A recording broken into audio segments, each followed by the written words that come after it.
The holographic display flickered in the dimly lit command center of the Arxian flagship Eternal Dawn, casting an eerie blue glow across Commander Rena Val's scaled features.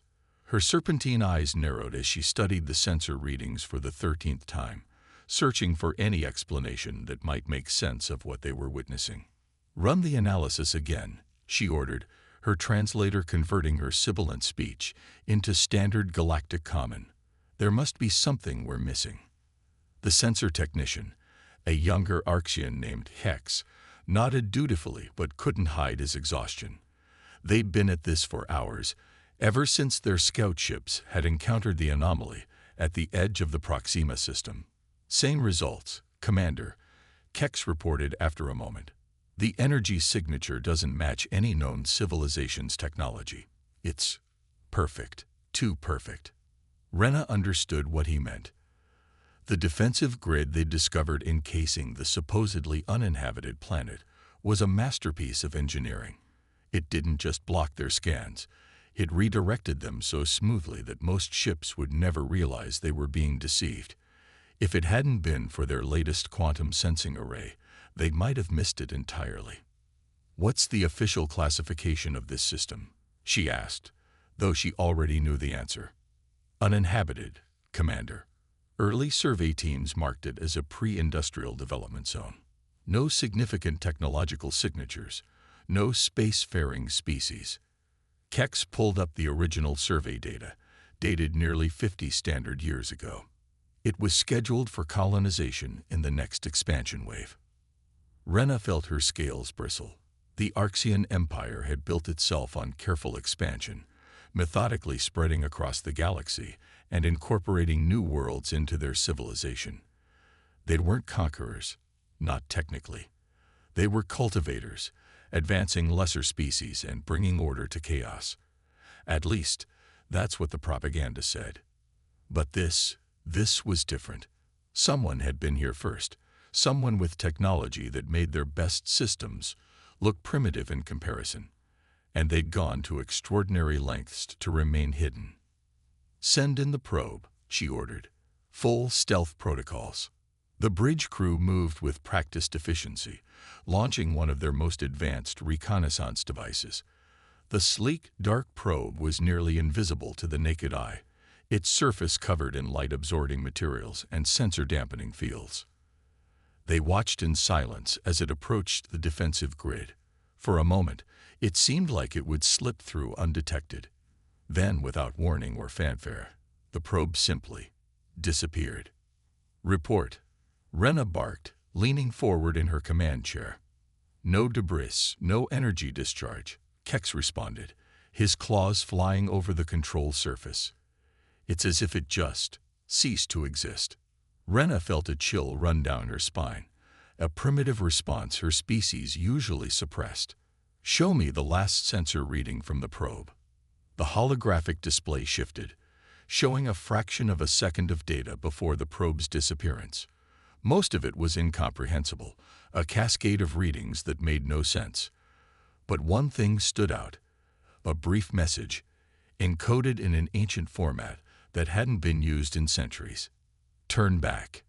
"Commander," her first officer, Shrill, spoke up from his station. "We should notify High Command. This level of technology, it exceeds the classification parameters for standard exploration protocols." Rena ignored him, her mind racing. Throughout her career, she'd heard whispers, stories told in quiet corners of space stations and colonial bars. Stories about ships that disappeared without trace, about worlds that seemed to defy the laws of physics, about shadows in the void that moved with purpose. Most dismissed these tales as space myths, the kind of stories young officers told to frighten their peers. But Rena had always suspected there was more to them. The galaxy was too vast, too complex for all its mysteries to be cataloged and controlled. "Prepare a full-spectrum analysis of the defensive grid," she ordered. "I want every piece of data we can gather without crossing that boundary. And get me everything we have on similar anomalies from the past 50 years. "Commander," Shrill protested, "regulations clearly state." Regulations were written by people who never saw this, Rena cut him off. Something is protecting these worlds, hiding them from us. I want to know why. As if in response to her words, the ship's systems suddenly flickered. Just for a moment, barely noticeable if you weren't looking for it. But Rena saw the subtle shift in the holographic displays, the momentary hesitation in the environmental controls. Did anyone else see that? She asked, her voice low. The bridge crew exchanged nervous glances. Finally, Kex spoke up. The system logged a microsecond power fluctuation. But there's no cause listed in the diagnostic report. Rena stood, walking closer to the main viewport. The seemingly empty space before them shimmered slightly, like heat waves rising from desert sand. Most would attribute it to stellar phenomena or sensor artifacts. But she knew better now. They were being washed. Send a message to High Command, she ordered, not taking her eyes off the viewport. Market Priority 1. Eyes only. Tell them. She paused, choosing her words carefully. Tell them we found something that shouldn't exist. As the message was prepared, Rena continued to stare into the void. For a moment, just a moment, she thought she saw something move among the stars. Not a ship, not anything solid, but a purposeful shift in the fabric of space itself. The legends were wrong, she realized. The galaxy wasn't empty, waiting to be claimed by the Arxian Empire. It was already occupied, and its inhabitants had mastered the art of invisibility to such a degree that they could hide entire worlds in plain sight. The question wasn't who they were or what they wanted. The question was, what would make them finally show themselves? As if answering her unspoken question, a new message appeared on her personal display. Unlike the previous one, this used no known encoding, yet she could read it perfectly. Some QE istiones are beter lieft, UNNs would read. Commander VAL. For the first time in her career, Rena felt truly afraid. Deep within an asteroid that officially didn't exist, Dr. Sarah Chen watched the Arxian warship through a dozen different sensor feeds. The massive command center around her hummed with quiet efficiency, holographic displays showing hundreds of similar scenes playing out across the galaxy. Each one represented a point where humanity's hidden network had been probed, tested, or challenged, usually without the observers ever realizing what they'd found. Commander Val is persistent, Sarah muttered, more to herself than to the AI monitoring stations around her. Most Arxians would have retreated by now. She shows an unusual capacity for pattern recognition, responded Atlas, the station's eye coordinator. Its voice emerged from everywhere and nowhere, a presence rather than a sound. This marks the third time she's discovered one of our defensive grids. Previous encounters were logged in the Sirius and Ta CD systems. Sarah raised an eyebrow. She'd been tracking Val's current investigation, but hadn't connected it to the previous incidents. You're certain it's the same, Commander? The behavioral patterns match with 99.7% certainty. She's been systematically mapping anomalies across this sector for the past 3 standard years. That was concerning. Humanity had spent centuries perfecting the art of hiding in plain sight, protecting developing civilizations from species like the Arxians, while simultaneously guarding their own existence. Their technology had advanced far beyond what most spacefaring races could comprehend, allowing them to essentially become cosmic ghosts, present everywhere but visible nowhere. Show me her search pattern, Sarah commanded. The main display shifted, showing a 3-dimensional map of explored space. Red dots indicated points where Commander Val had investigated anomalies, forming a clear geometric pattern that made Sarah's breath catch. She's not just mapping anomalies, Sarah realized. She's reconstructing our defensive grid. Atlas, run a projection. How long until she has enough data points to identify the pattern? The eye was silent for a moment, its quantum processors analyzing millions of variables. At current rate of investigation, 43 standard days. Sarah stood, her dark eyes reflecting the holographic displays. That's too soon. We're not ready for contact yet. She paused, considering their options. What's the status of the Guardian Protocol? Guardian Protocol is at 92% completion. Full implementation would require consensus from all hidden colonies. Sarah began pacing, a habit she'd picked up from her grandfather, one of the architects of humanity's disappearance. The decision to hide had not been made lightly. When humanity first developed faster than light travel and encountered other civilizations, they discovered a galaxy dominated by empire-building species who saw expansion as their divine right. Rather than engage in endless conflicts, humanity chose a different path. They became the Watchers, the protectors, using their advanced technology to shield developing worlds from exploitation, while simultaneously working to guide the galaxy's dominant species toward more enlightened paths. It had worked for centuries. But now, show me the Arxian ship's current sensor data, she requested. The display shifted again, showing the complex web of scans the alien vessel was directing at their defensive grid. Sarah had to admire their technological progress, even if it was still centuries behind human capabilities. They've improved their quantum sensing array, she noted. Atlas, how many other species are approaching this level of technology? 3 current civilizations show similar advancement curves. Estimated time until widespread ability to detect our systems, 15 to 20 standard years. Sarah felt a weight settle on her shoulders. They'd always known this day would come, when hiding would no longer be an option, but they'd hoped to have more time to prepare, to ensure that first contact would happen on their terms. Send a message to the Council, she decided. Mark it Priority Alpha.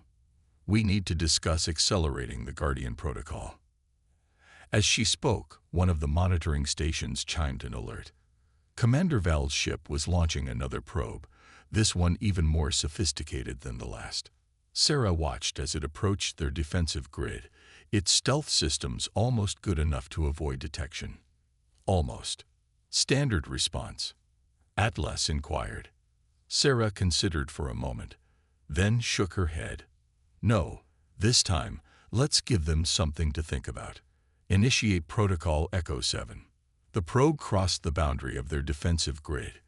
Instead of simply disappearing, it remained intact, but its sensors began receiving data. Very specific data. Feeding false readings now, Atlas confirmed. Simulating signs of an ancient civilization. Technological level. Approximately 500 years behind current human capabilities. Sarah allowed herself a small smile. Let's see what you make of this, Commander Val. Sometimes the best way to hide the truth is to show them exactly what they're looking for, just not all of it. On her display, she could see the Arxian ship's power signatures spike as they received the probe's data. They would be excited, thinking they'd finally broken through humanity's defenses. They would study the false readings for weeks, perhaps months, trying to understand the civilization they thought they'd discovered. And in that time, humanity would prepare. Atlas, Sarah said quietly, begin wake-up procedures for the dormant defense stations in sectors 7 through 12.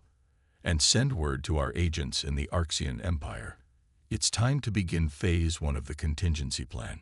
Acknowledged. And Commander Val's ship. Sarah watched the alien vessel, remembering all the reports she'd read about this particular Arxian. Keep tracking her. She's either going to be our biggest problem, or our best opportunity. Either way, I want to know everything she does. As if hearing her words, the Arxian ship's sensors swept across their position again. Sarah knew their station was completely invisible. Their quantum camouflage systems were perfect. But for just a moment, she felt like those alien eyes were looking right at her. The game was changing. Humanity had hidden long enough. Soon, very soon, the galaxy would remember why they had chosen to hide in the first place. Not out of fear, but out of mercy. The real question was, would the galaxy be ready for what humanity had become? The Arxian High Command Chamber fell silent as Commander Val's latest report concluded. The massive circular room, carved from living crystal deep within their homeworld's crust, usually hummed with the subtle movements and whispered conversations of the Empire's highest-ranking officials. Now it was perfectly still, as if the very air was holding its breath. Supreme Commander Vexthor, his scales darkened with age, leaned forward in his ceremonial seat. "You're certain about these readings, Commander Val?" "Absolutely, Supreme Commander."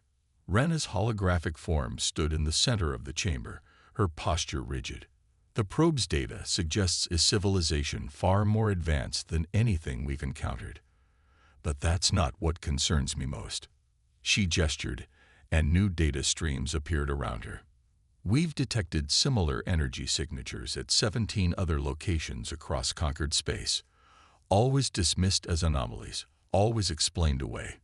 But when you map them together," the holographic display shifted, showing a complex geometric pattern spanning nearly a quarter of the galaxy. "It's a network," one of the council members whispered. "Yes," Rena confirmed. "And it's active." Before anyone could respond, every display in the chamber suddenly flickered. The holographic maps vanished, replaced by a single human figure. Dr. Sarah Chen stood calmly in the center of the room, her presence as solid as if she were physically there. "Hello, Arxian High Command," she said simply. "I believe it's time we had a conversation." The chamber erupted in chaos. Security protocols activated automatically, scanning for intrusions, while guards raised weapons toward the hologram. Supreme Commander Vexthor remained perfectly still, his ancient eyes fixed on the human figure. "Impressive," he said finally. "Both the technological feat and the timing." "You've been watching us." Sarah nodded. "Just as we've been watching everyone. For a very long time. Your species' expansion has reached a critical point. We can no longer remain silent." "We?" Rena asked, her hologram turning to face Sarah's. "Who exactly are you?" "We are humanity," Sarah replied. "The species you believe went extinct during your empire's early expansion. We didn't. We simply chose to step aside and watch." As she spoke, new displays appeared around the chamber. They showed countless hidden human outposts, stations, and ships, all previously invisible to Arxian sensors. Each installation was a masterpiece of engineering, far beyond anything the Empire could create. "Impossible," one of the council members declared. "No species could hide such a presence for so long." Sarah smiled, but there was no warmth in it. "Commander Val has already proven that it's possible. She's been finding traces of our network for months, though I suspect she didn't realize quite what she was uncovering." Rena felt her scales bristle. Every instinct told her they were facing something far more dangerous than anyone had imagined. "Why reveal yourselves now?" "Because you've left us no choice." Sarah's expression hardened. "Your empire's expansion has become aggressive, indiscriminate. You're approaching worlds we've sworn to protect, civilizations that deserve the chance to develop on their own terms." Supreme Commander Vexthor rose slowly from his seat. "You have no authority to make such decisions. The galaxy's resources are not yours to claim," Sarah interrupted. As she spoke, new alerts began flooding into the chamber. Across Arxian space, their most advanced outposts were going dark. Not destroyed, simply disconnected, their technology rendered useless by forces they couldn't even detect. "This is your only warning," Sarah continued. "Withdraw from the marked systems. Cease your expansion into protected space, or we will be forced to demonstrate exactly why humanity chose to hide its true capabilities. You're threatening us." Vexthor's voice carried centuries of imperial authority. "The Arxian Empire does not bow to threats." "This isn't a threat," Sarah replied calmly. "It's a courtesy. We could have simply acted. Instead, we're giving you a choice." To emphasize her point, every piece of technology in the chamber suddenly shut down. The lights, the environmental controls, even the quantum communication arrays that were supposed to be unhackable, all dead. Only Sarah's hologram remained, now the sole source of light in the darkness. "You have one standard day to begin your withdrawal," she said. "After that, we will act to protect what we must. And unlike you, we do not need ships or weapons to exert our will." The hologram vanished, and the chamber systems slowly came back online. In the restored light, the council members looked at each other with a mixture of fear and rage. Supreme Commander, Rena spoke up, her mind racing with implications. "What are your orders?" Vexthor stood silent for a long moment. When he spoke, his voice was heavy with realization. "Prepare the fleet. All of it." "Sir," Rena questioned, "against an enemy with this level of technology, we cannot allow any power to hold such authority over us," he declared. "If these humans wish to emerge from hiding, let them face the full might of the Empire they've been watching for so long." As the council chamber erupted into activity, Rena remained still, her hologram flickering slightly. She thought about the message hidden in the probe's data, about the geometric patterns of humanity's network, about the casual display of power they'd just witnessed. The Empire was about to wake a sleeping giant, and somehow she suspected that humanity's centuries of hiding hadn't been spent idle. They were about to discover exactly what humanity had become in all that time, and Rena wasn't entirely sure they were ready for the answer. The Arxian battle fleet emerged from hyperspace in perfect formation, over 10,000 ships strong. Their hulls gleamed under the light of unfamiliar stars, a display of military might unprecedented in the Empire's history. At the fleet's heart, aboard the newly commissioned dreadnought Imperial Dawn, Supreme Commander Vexthor watched the tactical display with grim satisfaction. "No sign of enemy vessels," reported his tactical officer. "The human installation remains unchanged." Before them hung a massive space station, finally visible now that humanity had dropped their concealment technologies. It was unlike anything the Arxians had ever seen. No visible weapons, no shield generators, just smooth, dark surfaces that seemed to drink in the starlight. "They mean to face our entire fleet with a single station." Vexthor's voice carried equal parts contempt and concern. "Send the demand for surrender." In the command center of Trinity Station, Dr. Sarah Chen received the Arxian message with a sad smile. Atlas' presence filled the room, its consciousness spread through every system. "They brought more ships than projected," the AI noted. "They must have stripped their core worlds of defense forces." "Desperation," Sarah replied. "They can't accept that their perceived dominance was always an illusion." She straightened in her chair. "Initiate the Guardian Protocol." Full activation. Across human space, ancient systems stirred to life. In the void between stars, quantum networks that had lain dormant for centuries began to pulse with energy. Humanity's full technological might was awakening, and the galaxy itself seemed to hold its breath. On the Imperial Dawn's bridge, alarms suddenly blared. "Supreme Commander." The sensor officer's voice cracked with panic. "Something's happening to our ships." Throughout the fleet, technology began to fail. Not catastrophically, but precisely, systematically. Weapons went offline. Engines died. Communication systems fell silent. Ship after ship simply stopped, hanging lifeless in space. "Impossible," Vexthor whispered. "No weapon cold." "This isn't a weapon." Sarah's voice filled every remaining functional speaker in the fleet. Her hologram appeared on every bridge, every command center. "This is what we've been working on for the past 500 years. Around the human station, space itself seemed to ripple. Quantum fields became visible to the naked eye, patterns of energy that defied conventional physics. The station wasn't just a station. It was a node in a vast network that encompassed the entire sector.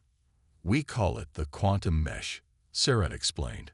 "A network of artificial quantum fields that can manipulate the fundamental forces of reality itself. Your technology, impressive as it is, operates within the standard laws of physics. We learned to rewrite those laws." Commander Renaval, watching from her own partially disabled ship, felt a chill run down her spine. "You've weaponized reality itself." "No," Sarah corrected gently. "We've learned to speak to it. Your ships aren't being attacked. They're simply being asked to rest. The universe itself is responding to our request." To demonstrate, a section of space near the fleet suddenly transformed. Stars seemed to bend, like twisted in impossible ways, and a passage opened, a corridor through space-time itself, leading back to Arxian territory. "This is your final chance," Sarah announced. "Return home. Reconsider your path. We don't wish to rule or conquer. We never have. But we will not allow the strong to prey upon the weak. Not anymore." Vexthor stood rigid on his bridge, his scales dark with fury. "You expect us to simply retreat, to surrender our destiny?" "No," Sarah replied. "We expect you to grow, to learn, to understand that true power comes not from control, but from cooperation." She paused, her expression softening. "Your species has such potential, Supreme Commander. Don't waste it on empire building." As if to emphasize her point, more of the quantum field became visible. It stretched as far as any sensor could detect, a vast web of energy that connected everything. Stars, planets, ships, even individual atoms. The Arxians began to understand that they weren't facing a superior military force. They were facing a civilization that had transcended traditional concepts of technology altogether. Commander Val stepped forward on her bridge. "Supreme Commander," she called across the fleet's few remaining communication channels, "we should accept their offer. We're not dealing with enemies. We're dealing with caretakers. They've been guiding us all along." "Guiding us?" Vexthor's voice was dangerous. "Like animals in a zoo. Like children," Sarah corrected. "Like all young species learning to take their first steps among the stars. We withdrew from sight not out of fear, but to give you room to grow. And now we're revealing ourselves not to dominate, but to prevent you from harming yourselves and others." The quantum fields pulsed again, and more ships regained minimal power. Enough to retreat, but nothing more. The message was clear. The Arxians would be allowed to leave, but only on humanity's terms. Rena watched the Supreme Commander, seeing the struggle play out across his features. The Empire had never faced anything like this, an enemy that could have destroyed them at any time, but chose not to. A power that sought not to conquer but to protect. "Supreme Commander," she said softly, "sometimes the greatest victory is in learning when not to fight." For a long moment, the fate of two civilizations hung in the balance. Then, slowly, Supreme Commander Vexthor sank back into his command chair. "Send the order," he said, his voice heavy with resignation. "All ships to retreat through the provided corridor. We will reconsider our position." As the mighty Arxian fleet began its withdrawal, Sarah Chen watched from Trinity Station, her expression thoughtful. "Do you think they'll learn?" she asked Atlas. "Historical patterns suggest a 73% chance of significant societal reformation following this encounter," the AI responded, "though the process may take decades." Sarah nodded. "Then we'll wait and watch, as we always have." The quantum fields rippled one final time, a reminder to all who witnessed it that the galaxy was far more mysterious and far better protected than anyone had imagined. One standard year after the confrontation at Trinity Station, Commander Rena Val stood before a very different Arxian High Command. The crystal chamber remained, but the atmosphere had changed. Where once there had been only military leaders, now scientists, philosophers, and cultural advisors sat among the council members. "The human delegation will arrive shortly," she reported, trying to keep her voice steady despite her excitement. "They've agreed to reveal some of their quantum manipulation techniques, particularly those that could help with environmental restoration." Supreme Commander Vexthor, still in his position but notably humbled, nodded slowly. "And the conditions for this exchange?" "The same as always," Rena replied. "We must demonstrate our commitment to protecting developing civilizations rather than exploiting them. They're offering us a chance to become partners rather than subjects." The chamber's grand doors opened, and Dr. Sarah Chen walked in, not as a hologram this time, but in person. She was accompanied by a shimmer in the air that Rena had learned to recognize as Atlas's mobile presence.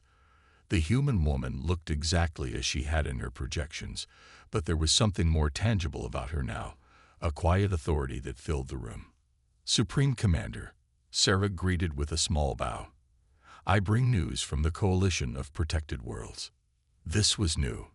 Rena straightened, her scales shifting with interest. In the years since humanity's revelation, they'd learned that humans had been doing far more than just watching. They'd been building alliances, guiding civilizations, and preparing for a future where all species could coexist. "The Coalition?" Vex Thor inquired, his voice carefully neutral. Sarah smiled. "A gathering of species who have chosen to work together rather than compete. Some are civilizations you once marked for conquest. Others are races you never knew existed. All have accepted the responsibility of helping younger species develop safely." She gestured, and the chamber's holographic systems, now integrated with human quantum technology, came to life. A map of the galaxy appeared, but unlike any the Arctians had seen before. It showed connections between civilizations, paths of cultural exchange, and protected zones where new species were taking their first steps toward the stars. "For centuries, we humans debated whether to reveal ourselves," Sarah continued. "We watched species rise and fall, saw empires expand and collapse. We interfered only when necessary, and always in ways that couldn't be traced back to us. But now you believe we're ready for the truth," Rena finished. "Some of it," Sarah corrected gently. "There are still mysteries in this galaxy that would overwhelm even your improved understanding. But you've shown remarkable adaptation over the past year. Your empire has begun to transform itself from a force of conquest to one of protection and guidance." Vex Thor shifted in his seat. "It hasn't been easy. Many still resist the changes." "Change never is." Atlas's voice emerged from the shimmer beside Sarah. "But your species has shown remarkable resilience. You've begun to see power not as a means of control, but as a tool for preservation." Sarah stepped forward, placing a small device on the central platform. It activated, creating a miniature version of the quantum fields they'd witnessed at Trinity Station. "This is a teaching tool," she explained. "The first step in understanding how we learn to communicate with the fabric of reality itself." The council members leaned forward, their natural curiosity overcoming centuries of imperial pride. Rena watched their reactions, remembering her own wonder when she'd first begun learning about human technology. It wasn't just advanced, it was different. A completely new way of thinking about the universe and their place in it. "There will be conditions," Sarah continued. "Safeguards. You'll need to prove yourselves trustworthy at each step. But if you continue on this path, the Arctian Empire could become something far greater than it ever was as a conquering force.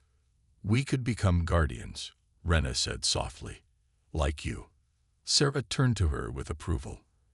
"You already understand better than most, Commander Val. That's why we'd like you to serve as the primary liaison between our peoples."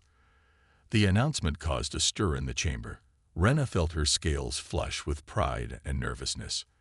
"I would be honored," she managed.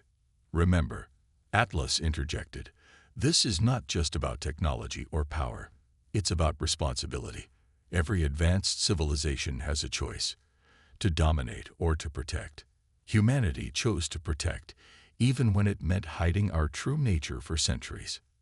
"And now," Vex Thor asked, "will you remain hidden from the younger races?" Sarah shook her head. "That time has passed. The galaxy is changing. More species are reaching for the stars every day. They'll need guidance, protection, and most importantly, hope. Hope that advanced civilization doesn't have to mean endless conflict." She turned to address the entire chamber. "The age of empires is ending. The age of guardians is beginning. And if you're willing, the Arctian people can help lead the way into this new era." The quantum field demonstration shifted, showing possibilities, restored worlds, peaceful first contact scenarios, technological exchanges that lifted entire civilizations without destroying their unique cultures. It was a vision of the future that would have been impossible to imagine just a year ago. We stand at a crossroads, Sarah concluded. Humanity emerged from hiding not to rule, but to offer a choice. You can cling to the old ways of dominance and control, or you can join us in becoming something greater, protectors of all life, guardians of evolution itself. Rena looked around the chamber, seeing the same wonder in her fellow Arctians' eyes that she'd felt when she first discovered humanity's hidden network. They were beginning to understand that true power lay not in conquest, but in preservation. The galaxy was changing, and perhaps she realized that had been humanity's plan all along, not to defeat the old empires, but to transform them into something better, something worthy of the stars themselves.